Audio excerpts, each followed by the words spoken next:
आज आपण बनवूया राजमा। इथे मी अर्धा किलो राजमा घेतलेला आहे। आपण आता प्रेशर कुकर मध्ये टाकून घेऊ। जर तुम्ही राजमा भिजत टाकायला विसरले असाल तर ही नक्की तुम्ही ट्राय करून बघा रेसिपी, कशा पद्धतीने आपण राजमा बॉईल करतोय असं। त्यामध्ये पाणी घालून घेऊ।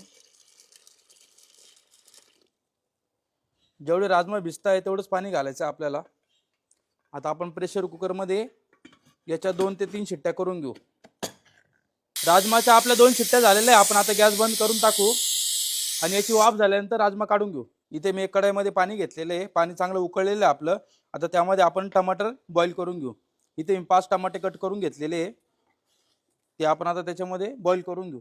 टमाटे बॉईल करण्यासाठी इथे मीठ टाकतोय। आपण आता झाकण लावून 5 मिनिटं टमाटे असेच बॉईल करून घेऊ। 5 मिनिटं झालेले, आपण आता झाकण काढून घेऊ। टमाटे छान असे आपले बॉईल झालेले, बॉईल झालेले। आपण आता टमाटे काढून घेऊ।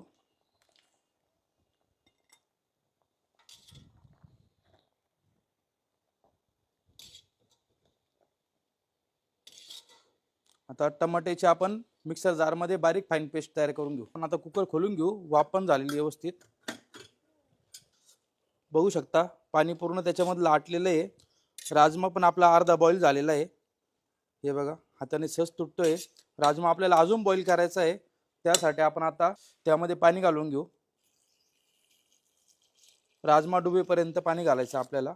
चवीनुसार मीठ घालून घेऊ। हळद आहे 1 टीस्पून, काश्मीरी लाल मिर्च पावडर आहे 2 चम्मच आणि थोडंसं तेल घालून घेऊ। आपण आता राजमाच्या अजून 4 शिट्ट्या करून घेऊ। तेल आपलं चांगलं गरम झालेलं आहे। इथे मी काही खडे मसाले घालतोय। दालचिनी आहे, तेजपत्ता आहे, मोठी विलायची आहे, छोटी विलायची आहे, ग्रीन विलायची, जिरे घालून घेऊ। बारीक चॉप केलेला कांदा घालून घेऊ। कांदा आपल्याला ब्राऊन नाही करायचा, इथे हलका सॉफ्ट होईपर्यंत आपण कांदा असंच फ्राय करून घेऊ। कांदा व्यवस्थित आपला सॉफ्ट झालेला आहे, बघू शकता पूर्ण ब्राऊन पण नाही केलेला आहे मी इथं। आपण आता अद्रक लसूण पेस्ट घालून घेऊ 1 चम्मच। अद्रक लसूणचा कच्चापणा जाऊस तर आपण असंच फ्राय करून घेऊ। आपण आता त्यामध्ये काही मसाले घालून घेऊ। चवीनुसार मीठ, 1 टीस्पून हळद, काश्मीरी लाल मिर्च पावडर 2 चम्मच, धना पावडर, किचन किंग 1 चम्मच। मसाले आपण व्यवस्थित मिक्स करून घेऊ। राजमा बनवतोय त्यामुळे यामध्ये जास्त मसाल्यांचा वापर केला जात नाही। मसाले आपले व्यवस्थित मिक्स झालेले आहे, बघू शकता तुम्ही चांगलं तेल पण सुटलेलं आहे। आपण आता टमाटरची प्युरी केली ती घालून घेऊ। व्यवस्थित मिक्स करून घेऊ। 5 ते 10 मिनिटं आपण अशी टमाटरची प्युरी शिजवून घेऊ, जोपर्यंत त्याला तेल सुटत नाही तोपर्यंत। आपला आता राजमाचा तडका व्यवस्थित रेडी झालेला आहे, बघू शकता छान तेल पण सुटलेलं आहे।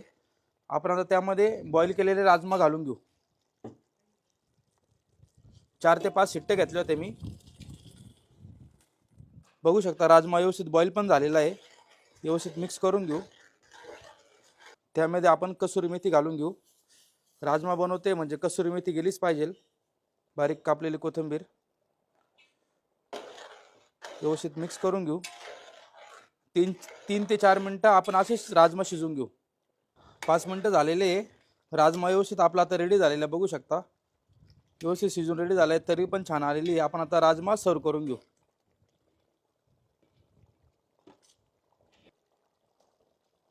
ही राजमाची रेसिपी तुम्ही राईस सोबत खाऊ शकता, खूप छान टेस्ट येते।